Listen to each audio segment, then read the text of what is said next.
Life is like a game of cards. The hand you are dealt is determinism, the way you play it is free will. There is only one thing that remains to us, that cannot be taken away, to act with courage and dignity and to stick to the ideals that have given meaning to life. Children are like buds in a garden and should be carefully and lovingly nurtured, as they are the future of the nation and the citizens of tomorrow. Success often comes to those who dare to act. It seldom goes to the timid who are ever afraid of the consequences. It is far better to know our own weaknesses and failures than to point out those of others. People avoid action, often because they are afraid of the consequences, for action means risk and danger. Danger seems terrible from a distance, it is not so bad if you have a close look at it. By education I am an Englishman, by views an internationalist, by culture a Muslim and a Hindu only by accident of birth.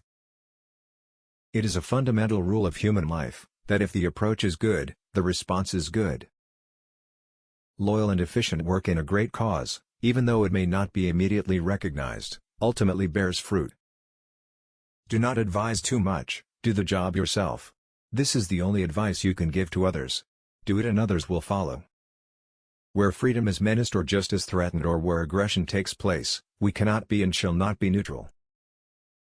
Time is not measured by the passing of years but by what one does, what one feels, and what one achieves.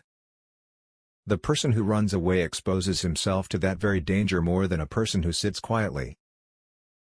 A leader or a man of action in a crisis almost always acts subconsciously and then thinks of the reasons for his action.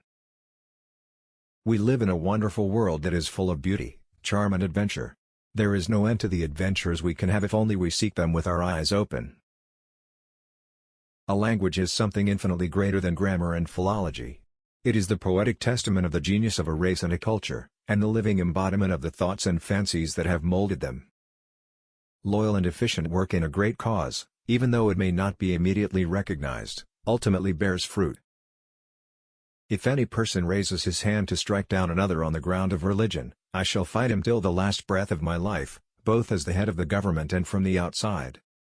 A moment comes, which comes but rarely in history, when we step out from the old to the new, when an age ends, and when the soul of a nation, long suppressed, finds utterance.